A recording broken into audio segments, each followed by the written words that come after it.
Man, it was scary. You're used to having benefits, used to having whatever. If you didn't want to have the responsibility, the check was coming in, you had those things. At the end of the day, you had to sit back and say,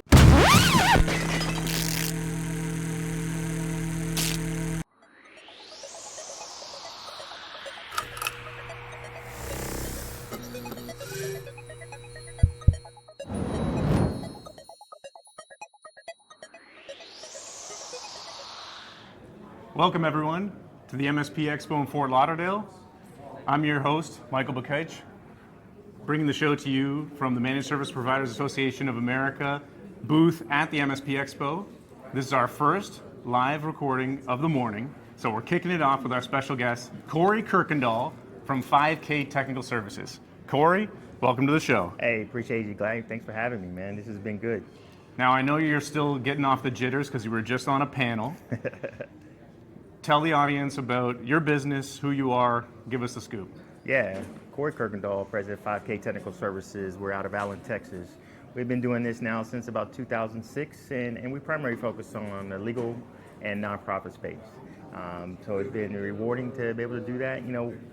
I came out of big business. I came from Cisco, Dell, EMC, VMware, and what I wanted to do was bring that large enterprise level of support and technology down to the small, medium business space and show them that they also needed to be secure, needed to be where it comes from, and to bring them that big quality support at that price and the thing that they could afford. That's why we kind of got into it. Right on, you're coming up 20 years. That's a big anniversary. Yeah, it is, man. It still blows my mind. When I started, I had an afro, but you can see that didn't happen too much, man. It went from my head to my chin. Now you're more aerodynamic. That's you're it. faster. That's it. It's okay. That's it. All right, roll back the clock 20 years ago. Tell us the origin story. Where did the idea come from? Why did you make the leap to start your own business? Yeah, I started out in the churches and nonprofit in Dallas. If anybody knows about Texas, we are big in mega churches and things like that. And we were providing support to our local church and, hey, here's what we need to get done. And then it hit me in the head and said, these guys are running a business and they could only get support when we were off or it was after hours or what it needs to get done. But also wanted to be able to understand how to leverage technology to grow churches and how to do certain things.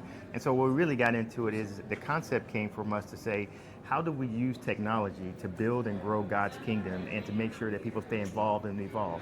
And that really came to light during the COVID space, right? Most of the people didn't really want to get into technology, nothing was remote, but we really showed them by being in that situation and being at the forefront, it really changed the way we do church and do nonprofit and do technology. Everything's remote, everybody's comfortable with Zoom or Teams, and we really started to, really pick up on that, and that's kind of how we're gonna evolve to. It was, kind of accidental, but it was purposeful at the same time. Yeah, so tell us more about that, because I hear that story often when I ask someone why they started the business. Sometimes you get I just kind of fell into it. Give us your origin story. Yeah, I knew for a long time, I wanted to go out and do some service and support business. So I was actually in the process of finishing up my MBA, and one of my final projects was to create what would a business be, and I wrote this thing kind of a services businesses that happen to support computers. I was like, man, and then my professor, some of the greatest MBA minds, was like, hey, this is actually a viable business plan. Why don't you go out there and do that? So I said, great. I threw something out in the water, had a first client, and it stuck. And then for the whole time, I was trying to kill it. Like this, I didn't want to do this because I had a full-time job. I didn't want to do it, and it just kept getting better and better. And then 1 turned to 2, 2 turned to 3, 3 turned to 4. And eventually I was like, well, maybe I got something here. Then I walked in the house and said, you know what? I'm walking away. Hard to serve 2 masters, so I'm going to focus all my time in the business, and from that place, it's just been kind of on an upward trajectory since then. Right on. So you were working a part-time job, and you were doing an MBA, and started this as your side hustle. Yeah. That's quite a lot to manage. It was a lot. But at the end of the day, man, anything worth having out there is worth the work, right? And it's definitely paid off over time. Sweet. What was the other job that you were doing? So I was director of product development for one of the large companies, man. So I was like, yeah, let me get out of that and go do this. So it was a huge leap because at that point I didn't have that comfort anymore. Right? I didn't have that parachute. I had to go out there and really go at it. And it's kind of like in the business, right? If I don't go hunt, I don't eat. Right? And so I go out and hunt regularly so that we can eat, and my family and my friends and my employees can eat as well. How was that transition period? When you cut the cord of the parachute, so there's no safety net anymore. What were the feelings going through your mind? How'd you deal with that? Man, it was scary. You're used to having benefits, used to having whatever. If you didn't want to have the responsibility, the check was coming in, you had those things. At the end of the day, you had to sit back and say, hey, this is all my responsibility now, and I got this piece, and therefore I had to make sure that happened. So after a while, when you figure out, hey, here's what it is, it got easier. But I think the cool part I love about the MSP is the channel side, right? Sometimes we as owners, we get out there and we feel like, hey, we're the only ones going through something and where it comes from. But the MSP and the channel is so cool. It's like a family, right? It's either, and it's kind of like church. Either you're just coming out of it, about to go into it, or in your way through it. And if you reach out to others, they have those similar experiences, so you don't feel like you're the only one going through it. So really building that community and networking and being around your peers is really big from that perspective. No doubt. That we hear a lot. We're at a channel event now. We're being hosted by the MSPAA, which is a community organization. Yep. So the community aspect of this industry is huge. Huge. And it played a big part in the support system for you. Mm-hmm. Give us one, if you can think of one, give us one good example of when you were going through the grind and someone was there to be your sidekick, whether just emotionally or practically. So who was your sidekick? Yeah, man. I got a partner that's actually here. His name is Michael Goldstein down at Land Infotech, right? When he goes down to that process, they actually focus on law firms and things like that, big Microsoft partner. And what we wanted to go through is we wanted to figure out how do we improve our Microsoft piece and how do we handle support law firms. Michael was perfect. We were in the same area. He's in Fort Lauderdale. I'm in Dallas. We won't cross each other, but I'm able to reach out to him, and he shared everything he had to share with me. He said, here's what we do, how we do it. We adopted a lot of what he told us, and we were able to be successful in that situation. Had I not had that community or that relationship, I'd probably be still struggling with that process today. So this was another managed service provider Exactly. that you found. You didn't feel like they were a competitor because they were in a different city, Yep. but you were able to share best practices 100%. and tips with each other. Yeah. And I think that's the piece that people misunderstand about the community and where it comes from is that they feel like if you're not out there in it, you think everybody's your competition. You Right. don't share, you don't do those things. You become very guarded. And I live by this philosophy. When one MSP coughs, we all catch the cold, right? So why not go in there and figure out how we be better together than we are apart? That's the piece that's really cool. If someone listening is very likely in that mindset where they think that every MSP is their competitor. Yeah. Like they may be thinking, I want to serve everyone in the country. I want to spread nationally, whether they are or aren't. They're probably just working in their town, but they see another logo that says IT services and they think they're a competitor and they clam up. What would you say to them? I'd say go out there and break bread with them and have understanding. They're going through the same struggles. They're having the similar situations.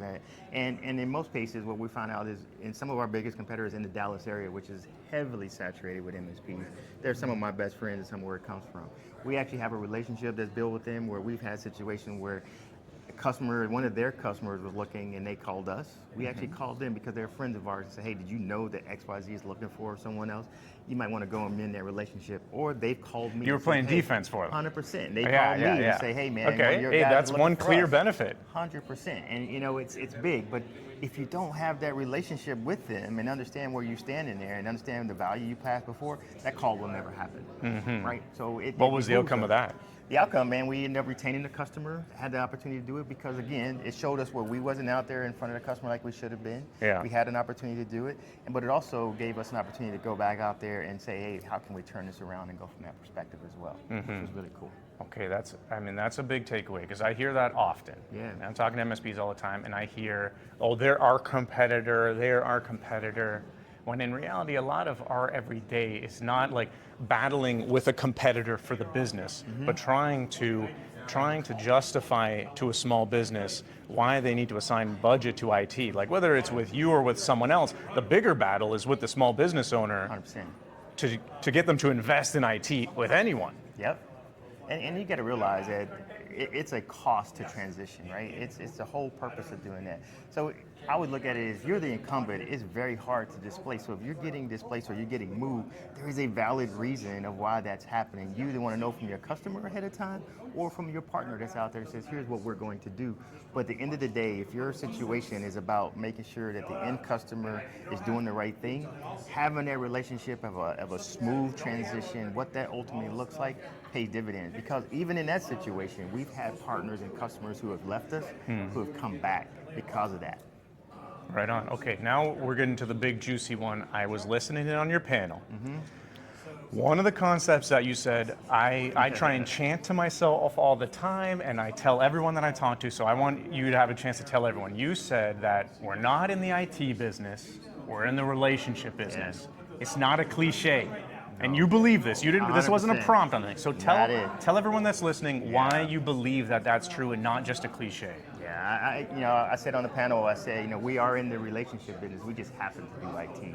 Because at the end of the day, that's where the trust comes out to build out. You want to know what their business is about, what their business and what they're looking like, where they're having their struggles, where they're looking for those things from that perspective. And so before we even talk about IT, and even in our sales process or what we do, we really want to understand what our customers business, who are they customers, how are they servicing their customers, what can we come in to help their bottom line by picking us up, because everybody knows that when it comes down to it, they look at IT as a cost, because what we do is non-tangible. Right. I can't touch it, I can't feel it, I know something's happening. Yeah, they can buy laptops from Best Buy if they want right? to. I know something happened, but I can't really put my finger like a truck. I can see that truck, I can drive that truck, it's there.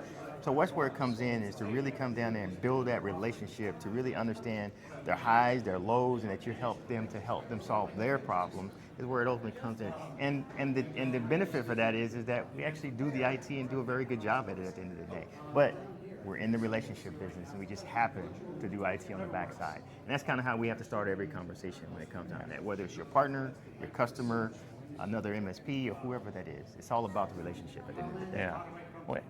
When I interpret this, I try and embody it like you're either selling your stuff to someone or you're helping them achieve their objective. 100%. Right? The whole relationship thing is helping them achieve their objective. Because if you sell IT, then you're just pushing out to them. 100%. Right? But if you can understand their problems and help them achieve their problems, that's the relationship that you want to be in, because that's a much more valuable partnership that you have. 100%. I mean, that same situation, right, is everybody hates that dreaded call where, everybody's going through budget, going through crunches, got to downsize, lost some clients, figured out what that needs to get done.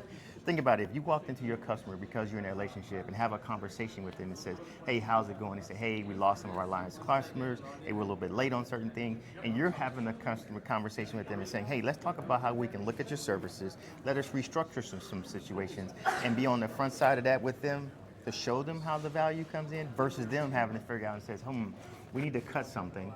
IT is here. Let's go cut IT.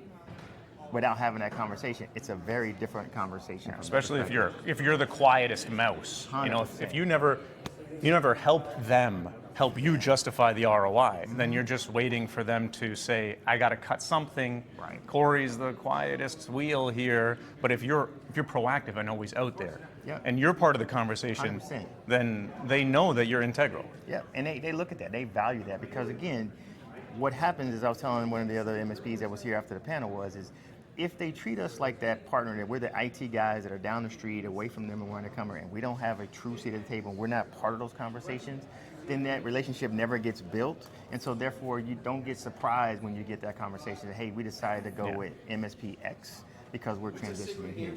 Because that value in that relationship hasn't been built. You have to get in, you have to be purposeful, and you have to be intentional in making that happen, right? And saying, hey, and it's never just saying, hey, I can't go out and do QBRs because my single point of contact is not available. What we do is we go out there and we spend time with not only them, but we spend time with the regular users, because those are the ones who really understand it. And one of my great books is, Who's Got Your Back by Keith Ferrazzi, right? Sweet. And what that is that somebody has to be wearing your t-shirt at all times in the room. And so they have a meeting every morning, and they're saying, hey, what's going on? They look at everything, and I guarantee 5K is in that meeting. But I want the receptionist, I want the sales marketing person, I want the marketing person, I want everybody to be there and say, hey, let's talk about IT. Hey, I love those guys. Hey, you gotta have it. Hey, if we get rid of them, I'm out, right? I want somebody else wearing my shirt in those meetings that I can't be in. Right on. Beautiful. All right, let that be the takeaway from our first live event today at MSP Expo. Corey Kirkendoll. We're not in the IT business, we're in the relationship 100%. business. Great to have you, Corey. Hey, my pleasure. Thank you. Right on. All right. We're here in Fort Lauderdale with the Managed Service Provider Association of America at the MSP Expo, coming live. I'm Mike from Cyber Confidential. Corey Kirkendoll, 5K Technical Services. Thank you. Enjoyed this episode? Hit like, drop a comment, and subscribe.